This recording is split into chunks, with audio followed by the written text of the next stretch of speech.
Welcome to another episode of Savor Food and Body. Today, my guest is Chef Shannon Cook. She's coming to us from West Seattle and Seattle, Washington.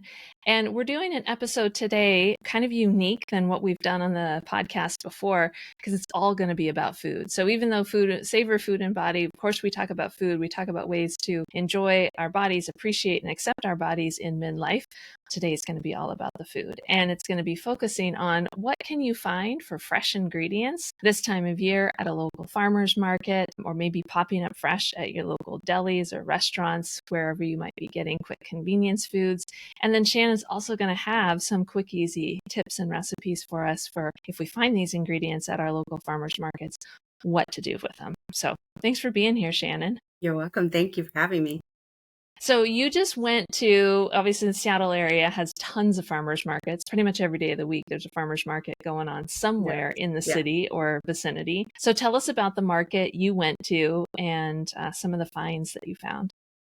I go to my local farmers market. It's just up the hill in West Seattle. And I love going there because it's a sense of community, not only just for my community, but all the farmers together. I love supporting them. And I get so excited. You get so many ideas when you're kind of walking around, looking at their produce stands and seeing all the colors and, how vibrant everything is, especially this time of year. And, just meeting your neighbors up in the market and just, walking the dog and just really having that sense of community. It's just a highlight of my week.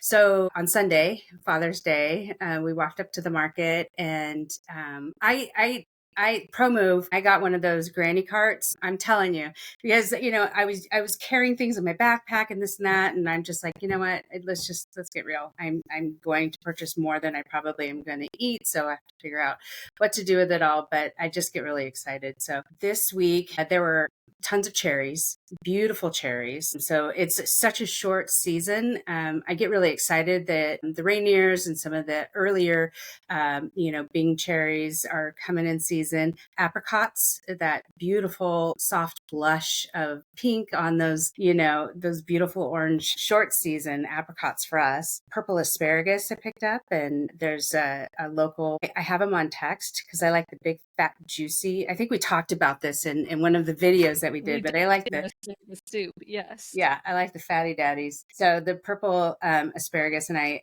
text Manny at Canales Farms, and I'm like, I'm coming up, save me 3. There's a ton of sugar snap peas, which, Those are my favorite. I love them. I love them so much. And the dog loves them. I love them. We all eat them, and that, they don't last long. So, and they're so super fun. Mine are not growing yet in the garden, but they're getting there. They're almost there. So what else did I pick up? I picked up some green garlic because I'm not ready to pull mine just yet. And I did use your recipe, your idea for pickling garlic scapes in my garden. So I did that. Here, I'll show you. I have them right here. My garlic scapes. Those are gorgeous. Yeah. Yes. There's lots of fresh herbs, lots of fresh greens. But the highlight right now for me is the strawberries. It's such a,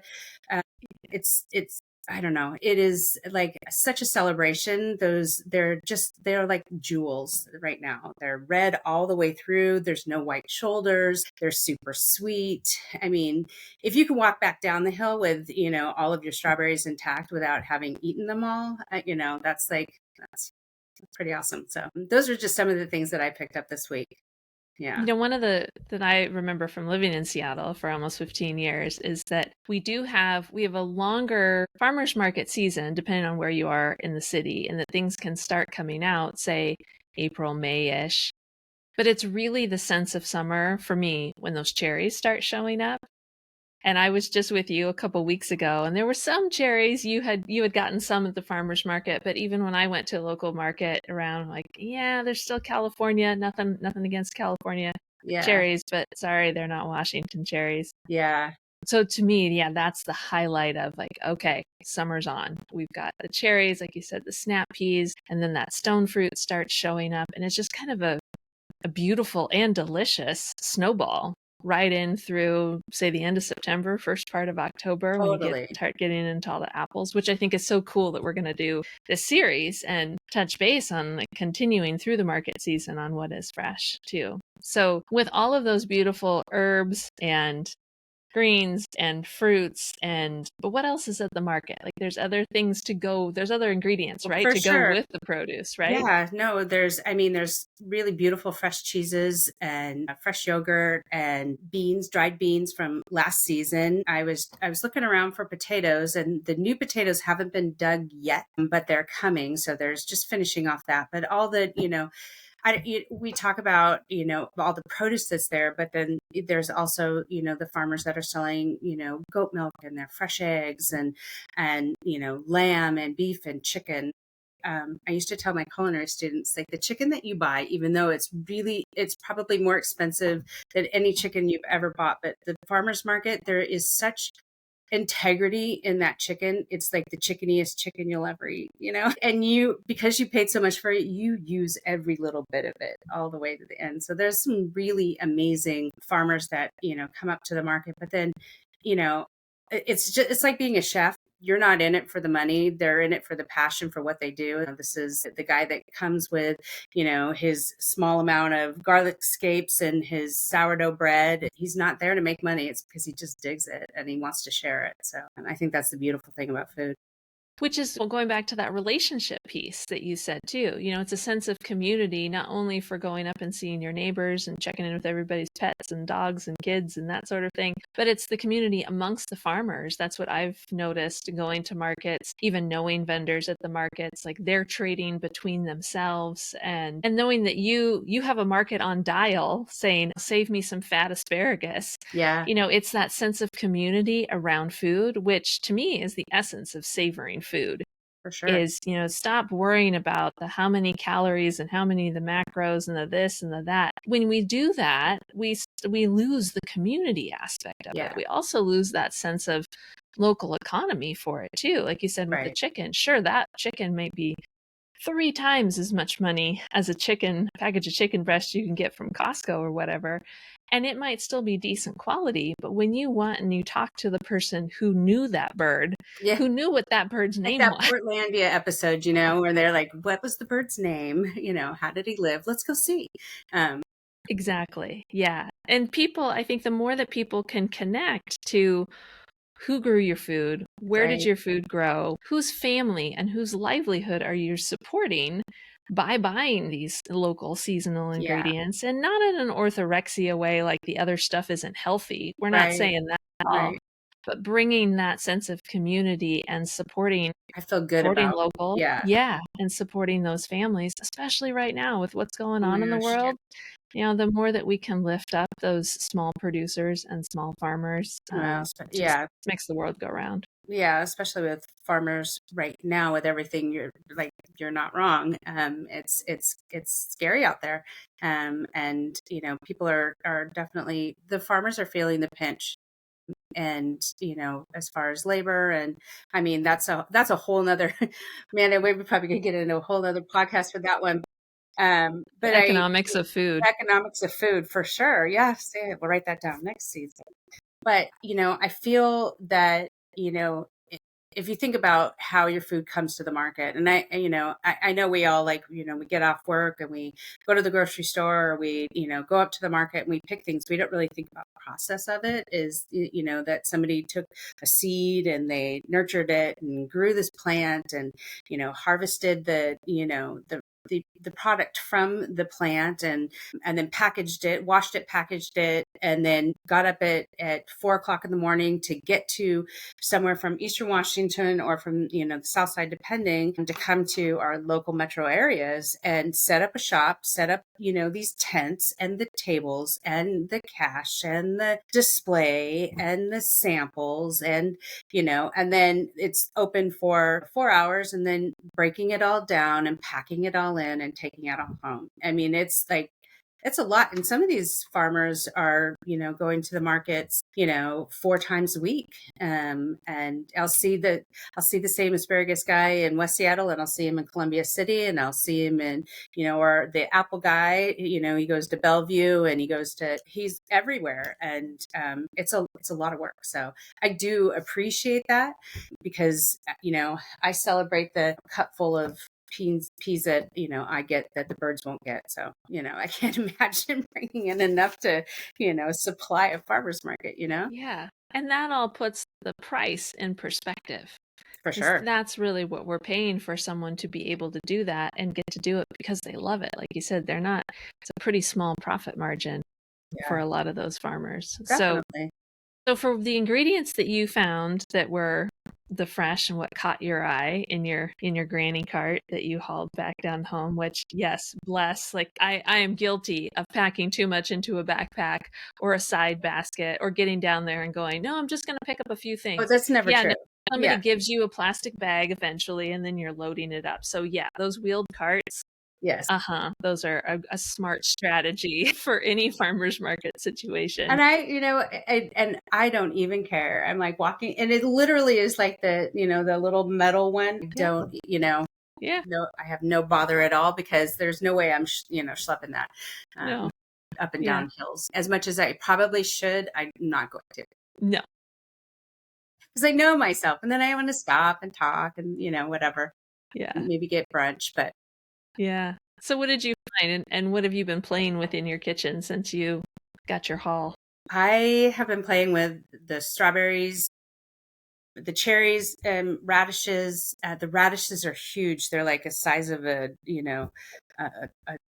like this big. I'm not kidding you. Some of them that I Wow, like saw golf up there ball, were like tennis ball size. so delicious and so amazing and crisp and just they're perfect this time of season.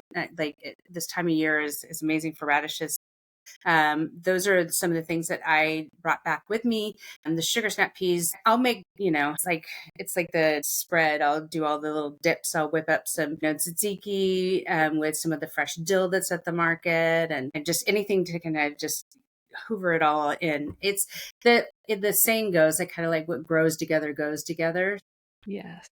Everything has, everything really, if we eat seasonally, it's going to be delicious, right? So it needs to be minimally processed or prepared, right? So, but my eyes are bigger than the two of us can, actually eat. So I think that's an episode that we have coming up is how we can just cook for a couple of people now that we're empty nesters. But so I pickled sugar snap peas. I did a salad I like crunchy. They're so delicious and crunchy. And we were just talking about chili crisp, but I do sugar snap peas with a little bit of that chili crisp and a little rice wine vinegar and some watercress and a little bit of cilantro and some fresh mint. It's really super yummy on top of like soba noodles.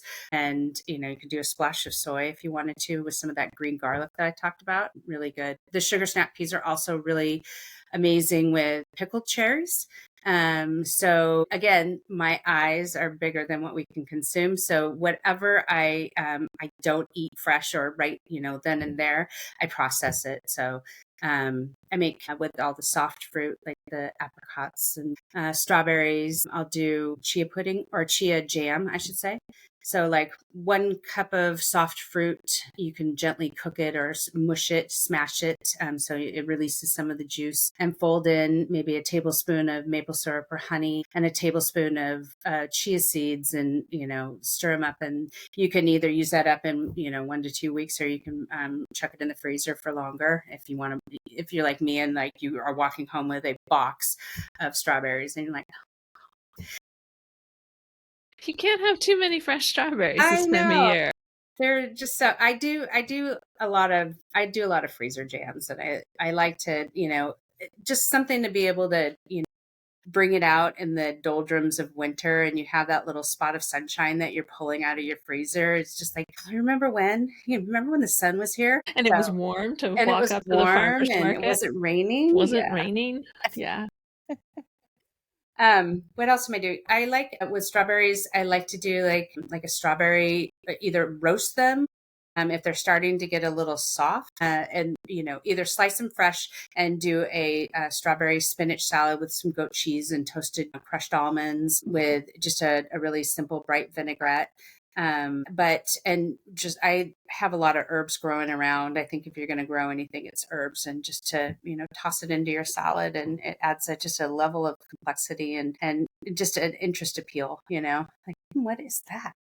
But if it starts getting, they start getting softer, like the apricots or the strawberries, I generally will put them on a sheet pan, slice them in half, apricots or the strawberries or cherries for that matter, and drizzle it with a little bit of olive oil and a sprinkle of salt and roast them. It intensifies their flavor and it just helps kind of, you know, extend the life of your purchases. That sounds So those are amazing. just a couple of things that I'm doing. Yeah, I haven't tried that sheet pan roasting a So flavor before. good. That sounds good. And I love that jam idea too, because, nothing against traditional jam making, but for me, it's one of the reasons I don't really prefer jam because it's just so stinking sweet. Yes.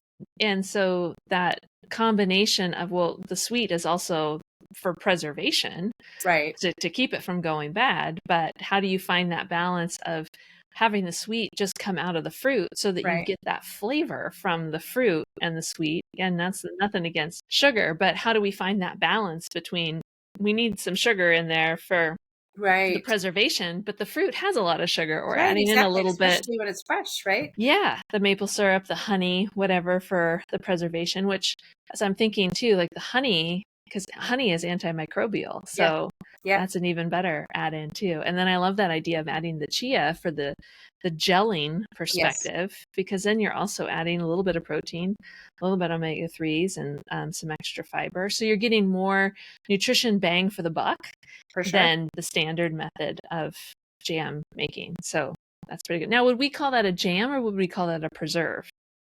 I don't know. I call it a jam. It sounds good. I mean, I love doing that, with just the chia jam and then just doing a plop of that because it is lower in sugar and it is so fresh and, delicious.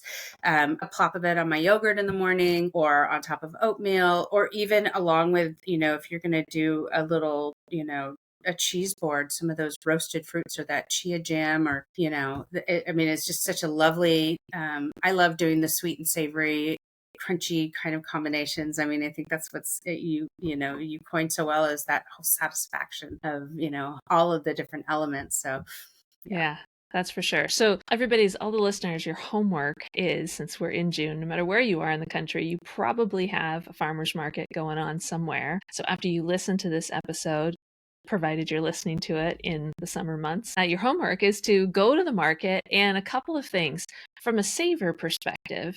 Take in the whole sensory experience of being at the market. Look at the colors, look at the textures that show up in many of the produce booths, but then the other booths between the bakers and the cheesemakers and all the other people, and really take in that whole sensory experience of being at the market. And then you purchase what looks good, of course, and then bring that home and again continue that sensory experience. Like, what do you have that's fresh crunch tasting and what's maybe smooth and fruity and sweet tasting, like the apricots might be, and Yeah. really lean into the sensory part of choosing these fresh in-season foods and thinking about the combinations to put together to make a satisfying meal or snack for yourself. And don't worry about how much sugar fruit has in it, that we are not talking Right. about that.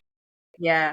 We are not those people. So again, like, this farmers market season is a really great time to practice savoring food and savoring the experience of just eating well seasonally and what's around. And actual seasonal eating is, to me, is the definition of intuitive eating. I think in general, our bodies, when it starts to get warm, we want the nice salads. We want the cold, crisp crunch of the snap peas or fresh greens or something like that, or even maybe a little bit of bitterness to the greens, because that helps stimulate our digestion and kind of help our bodies transition into a warmer months where we don't need as much heavy comfort food. We're not trying to stay warm. So intuitive eating, when you're practicing, again, that satisfaction, leading with satisfaction, it's not surprising to go, okay, well, with the seasons, I tend to gravitate towards those foods that are seasonally fresh right now. Just as we come around again into the fall season, we're going to gravitate to some warm soups and some crusty bread and some nice spreads on that. So really lean into the sensory experience, being at a farmer's market, getting some fresh stuff, and honoring what does your satisfaction want now in this new season. Right. Yeah. Anything else you want to add to that, Shannon? No, not really. I think you kind of nailed that right on the head there. I think, this is the exciting time, right? This is where chefs and foodies and people really get excited, is, this time of year when everything is like really showing up, and it's so fantastic. I think you savor, as you have said, what when it's in season, that's when you celebrate it, right? You celebrate because you're not gonna eat cherries in January. You're not gonna eat those strawberries, in March. If they're not delicious, then they're just a ghost of what they are going to be, or, potentially.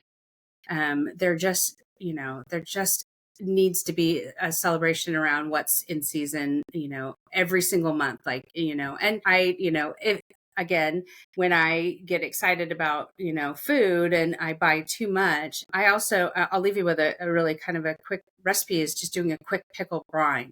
And this is a vinegar pickle. So not like the lacto fermented pickles that, we sometimes do and that are so good for our gut biome. This is like, oh God, I have bought too much. What do I do?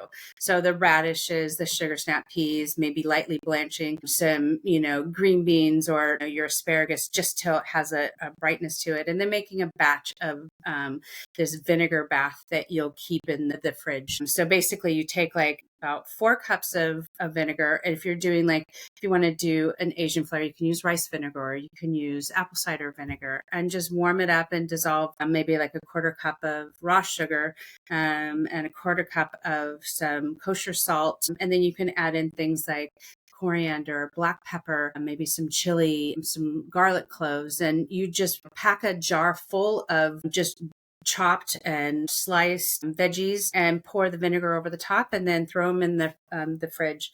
And they're good for, it extends it another couple of weeks. I mean, you could do the hot water canning method situation, but why would you? This is just delicious right then and there. So that with the sandwich, or, like sitting on the front porch and, eating pickles and, berries.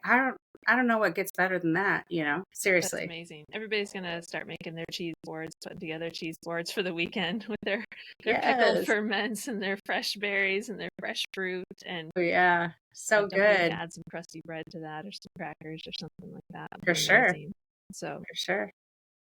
we're just getting started with these series. Shannon and I will be back with continued What's Fresh episodes within the Savor Food and Body podcast. And we're also going to be getting into some other episodes, like what do you do if you have too much food on hand, and there's only 2 of you in the house? Like, how do you switch to cooking for 1 or 2 people? As most of us women in midlife, we are empty nesters, or soon to be empty nesters. And how can you preserve either what you've gotten at the farmer's market or what you got at Costco, because it's still a good deal to get it at Costco, but now there's only 2 of you eating. So what do you do with that? And also, like, how do you set up your pantry so that you always have great ingredients on hand? You can pull together quick, easy meals, even on a busy Wednesday night. I'm excited for that. And what that might look like. So we have a bunch of great shows coming your way, so stay tuned for that. We also have a little behind the scenes project that we're working on, and Shannon and I will be releasing an online course all about how do you do gentle nutrition in the kitchen, aka how do you feed yourself literally with gentle nutrition, and it'll be coming out in the fall time. So stay on the lookout for that. You can subscribe to the Alpine Nutrition Savor Food and Body email list, which is where all of the information about the upcoming course and future episodes will be coming out. So you can head on over to alpinenutrition.org and hit the contact button at the top, or for extra bonus, you can download my 5 favorite foods for women, which Shannon added like 10 some recipes to it. Many of them are seasonal for all the ingredients that you're finding in the farmer's market right now. So to get that collection of recipes and what the 5 favorite foods are for women in our midlife season, go to alpinenutrition.org and click the button at the top of the page. Shannon, thanks again for being here today. I appreciate it. Thank you for having me. Yeah, this is fun.